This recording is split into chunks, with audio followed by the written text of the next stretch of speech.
Nous commençons ce chapitre en discutant comment définir des ensembles. Nous verrons ensuite le vocabulaire de base concernant les ensembles comme l'union et l'intersection, puis nous étudierons les règles de calcul s'y afférents. Nous terminons avec le produit cartésien.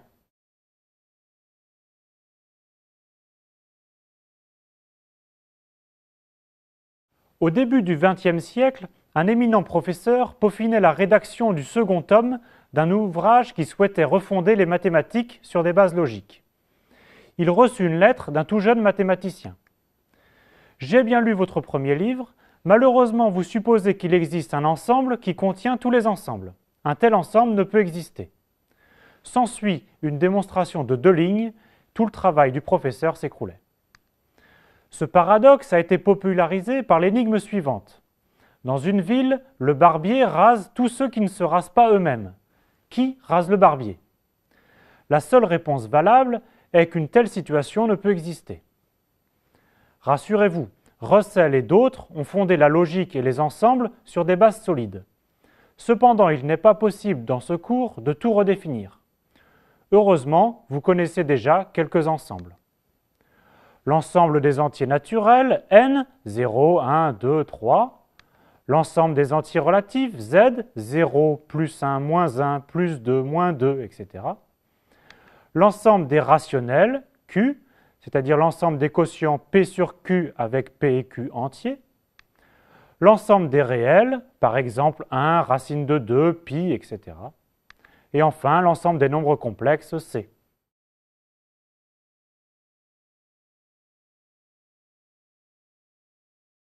Nous allons dire qu'un ensemble est une collection d'éléments. Par exemple, 0 et 1, rouge et noir, ou 0, 1, 2, 3, etc., qui est l'ensemble des entiers naturels n. Un ensemble particulier est l'ensemble vide, qui est l'ensemble ne contenant aucun élément. On note x appartient à E si x est un élément de l'ensemble E. Si x n'est pas un élément de E, on note x n'appartient pas à E. Une deuxième façon de définir des ensembles est de demander aux éléments de vérifier une certaine propriété. Par exemple, on définit ainsi l'ensemble des réels x qui vérifie valeur absolue de x moins 2 plus petit que 1. De même pour l'ensemble des nombres complexes z, tels que z à la puissance 5 est égal à 1. Enfin, l'ensemble des réels compris entre 0 et 1 s'écrit aussi comme l'intervalle 0,1.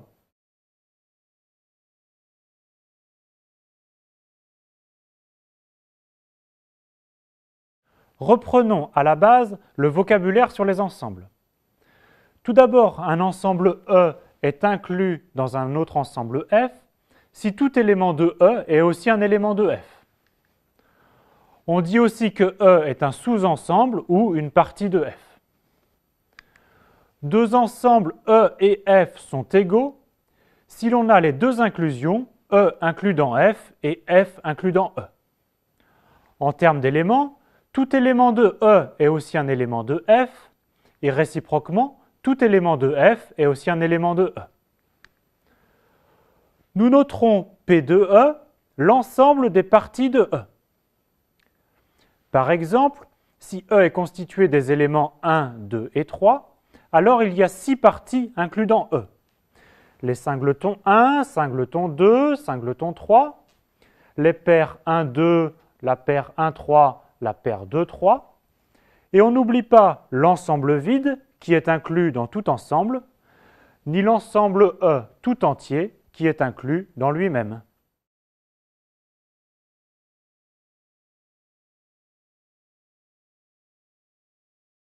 Continuons avec le complémentaire. Si A est une partie d'un ensemble E, le complémentaire de A dans E est l'ensemble des éléments x de E qui n'appartiennent pas à A. Illustrons ceci par un dessin. Si E est représenté par le grand disque et A par le petit disque, alors le complémentaire de A dans E est la partie rose. On note aussi très souvent ce complémentaire E privé de A ou aussi juste complémentaire de A. Si l'on a deux parties A et B d'un ensemble E, alors A union B est l'ensemble des X appartenant à A ou bien à B. L'union est ici toute la partie rose. En particulier, un élément de l'union peut appartenir aux deux parties A et B. A inter B est l'ensemble des X appartenant à A et à B, que l'on illustre de la sorte.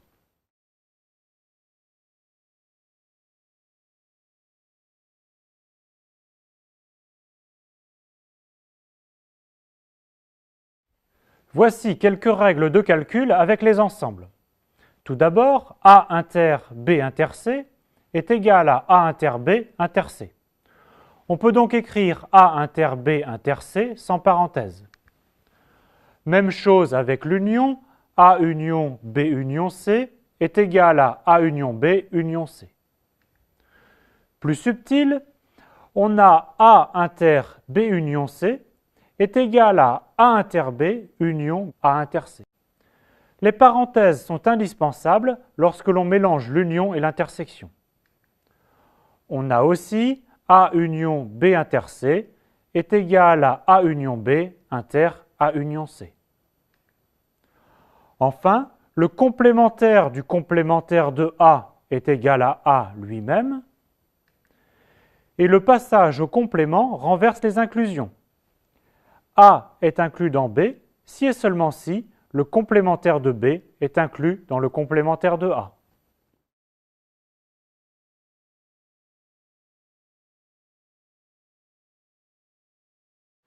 Le complément échange aussi union et intersection.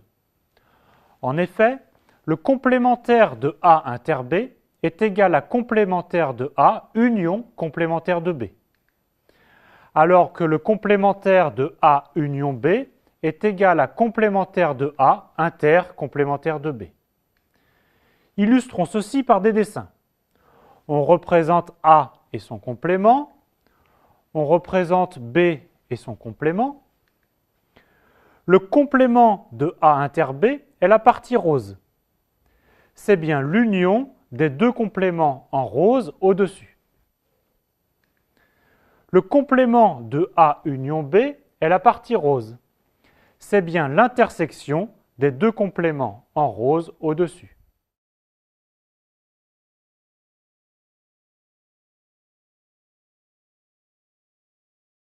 Voyons comment s'effectue l'épreuve.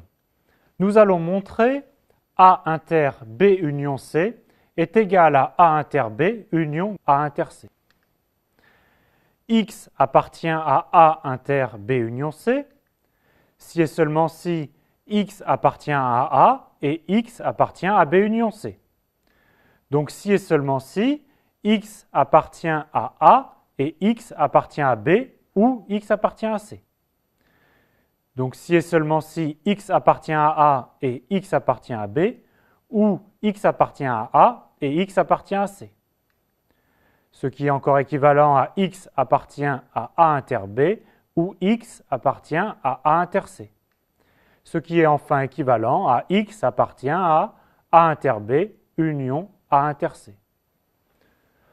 Donc tout élément de A inter B union C est un élément de A inter B union A inter C. Et comme nous avons raisonné par équivalence, tout élément de A inter B union A inter C est aussi un élément de A inter B union C. Les deux ensembles sont donc égaux.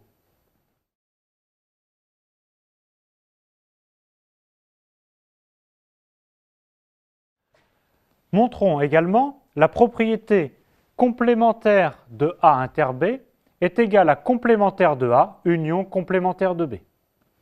C'est parti.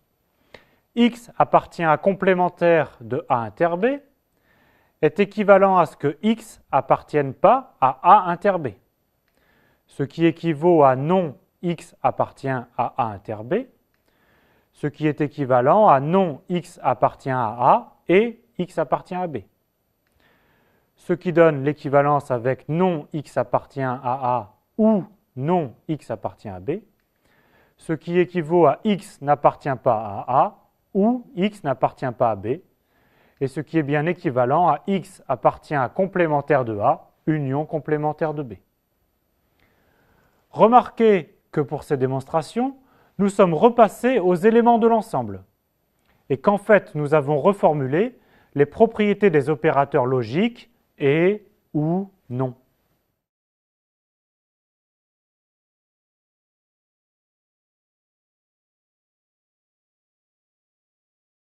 Il nous reste à définir le produit cartésien de deux ensembles E et F.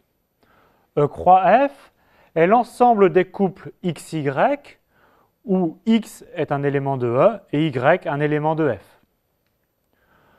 Vous connaissez déjà R2 qui est R croix R, c'est-à-dire l'ensemble des couples XY, X et Y appartenant à R. Autre exemple, 0,1 croix R, c'est l'ensemble des couples XY où X est compris entre 0 et 1 et Y appartient à R. Cela correspond à une bande verticale infinie. On peut faire plusieurs produits. 0,1 croix 0,1 croix 0,1, c'est l'ensemble des triplets X, Y, Z avec X, Y et Z compris entre 0 et 1. Cela correspond à un cube dans R3.